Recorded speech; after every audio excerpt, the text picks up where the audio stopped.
Hello, আসসালামু আলাইকুম। যে যেখানে আছেন সবাই ভালো আছেন, আশা করি আমরাও ভালো আছি। আপনাদের দোয়ায় ভালোবাসায় আমি আপনাদের সাথে কিছু কথা বলবো এখন। আমার হাজব্যান্ড একবার হার্ট অ্যাটাক করছে। অনেক দিন, মানে 4-5 মাসের মতন হয়েছে। হওয়ার পরে আবার ওষুধ মষুধ খাওয়ার পরে ভালো ছিল। বুকে ব্যথা আসছিল অনেক দিন, আবার ওষুধ খেত, ব্যথা উঠলে গ্যাস দিত, কিন্তু বাড়ি কোনো জিনিস নেওয়া নিষেধ। তারপরে হালকা পাতলা একটু কিছু নিলে বুকে ব্যথা উঠে যেত, 1 কেজি একটা ওজন নিলেও বুকে ব্যথা উঠে যায়। তারপরে যে আমাদের একটা দোকান আছে খাবারের, মানে বিরিয়ানি, মোরগ পোলাও, চিকেন ফ্রাই, বার্গার এগুলো বিক্রি করি। তারপরে এখন সে দোকানদারি না করলে তো আর আমার কোনো বাইরের ইনকাম নাই। দোকান দিয়েই তো আমাদের ইনকাম, ভাড়া থাকি, ছেলে পড়ালেখা, উনির ওষুধ, আমার ওষুধ, দোকান ভাড়া, বাসা ভাড়া। হঠাৎ করে এই যে কোরবানি ঈদের পরে দোকানদারি করতেছে, এর ভিতরে ব্যথা ব্যথা আছে, হালকা পাতলা ব্যথা, ওষুধ খায়, বুকের এই যে স্পাইল নেয়।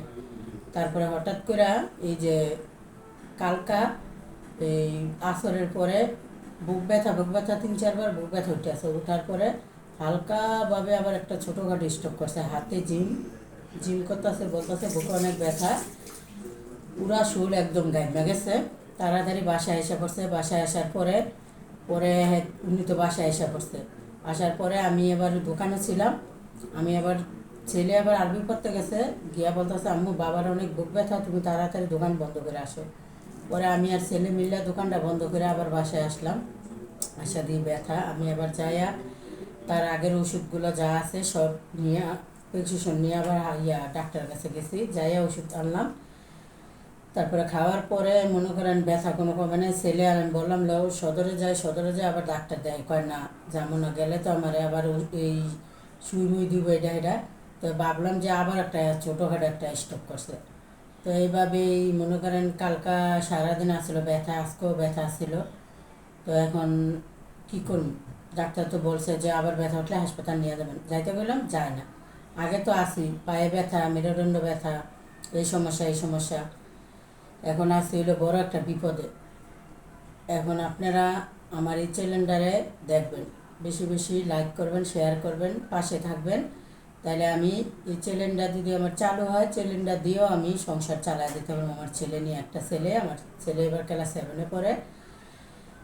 আমি থাকি মুন্সিগঞ্জ, আমার বিয়ে হয়েছে ঢাকা মিরপুরে। আমি 10 বছর ধরে মুন্সিগঞ্জে থাকতেছি। এখন আমি তো এই স্বামীর নিয়ে কষ্টে গেলাম। সুখ জিনিস, মানে সুখ আছি, নিজে কাজ করে খাই, সুখে আছি, কিন্তু জানি না সামনের কি অবস্থা। এখন তো এই যে প্রতিক্ষণ ওই মিনিটে মিনিটে বুক ব্যথা উঠা যায়। আগে তো পা ব্যথা ছিল, ডুজ দিছে, কমে আছে। এখন খালি কিছু হইলেই, একটু ভারী কিছু নিলে বুকে ব্যথা, লগে লগে স্প্রে ব্যবহার করলে কোনো কাজ হয় না। এখন স্যারের দেখাইছিলাম, স্যারে বলছে যে যেই ওষুধ আছে খাইতে থাকুক। আমি কইছি স্যার তো একটা এনজিওগ্রাম করি, এনজিওগ্রাম করে দেখি তার অবস্থা কি। কইল যে উনির বলক হয়ে গেছে, বলক আছে, কিন্তু এনজিওগ্রাম করলে আমি যখন বলি তখন করেন। তো এখন ভাবতাছি যে এনজিওগ্রাম করে দিই, কয়টা হার্ট বলক হয়ে আছে। প্রচুর বুকে ব্যথা থাকে, মানে মিনিটই ব্যথা একটা জায়গা, মানে প্রচুর ব্যথা।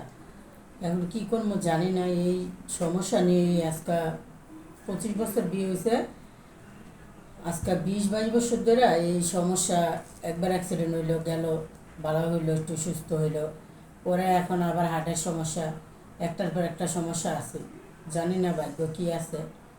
কিন্তু 2বার এই যে বড় একটা তো স্টেপ করলোই, ফিরে আবার এখন ছোটোখাটো একটা করলো।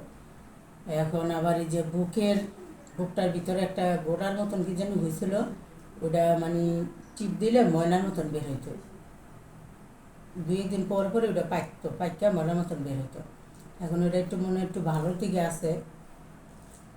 জীবন যুদ্ধই গেলাম, মানে মানে একটা ভালো জিনিস আছে না, যে ভালোভাবে গুছায় একটা সংসার করবো, স্বামীরে নিয়ে অনেক ফ্রিভাবে, ওই জিনিসটা আর পাইলাম না। মানে একটার পর একটা ঝামেলা আছে। মানে মানুষ তো আর ফালাই দেওয়া যায় না। মানুষ এখন মায়ার জগতে গেছে, মানে মনে করে এডি আমার সুখ, এডি দুঃখ।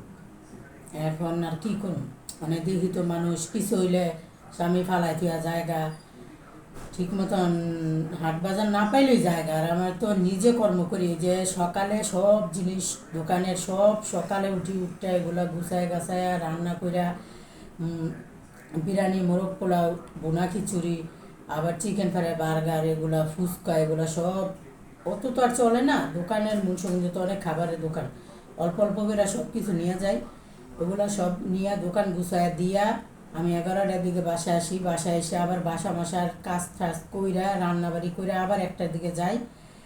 1টা বাজে গেলে আবার রাত্র এই 9টা 10টা পর্যন্ত দোকানদারি কইরা পরে বাসায় আসি।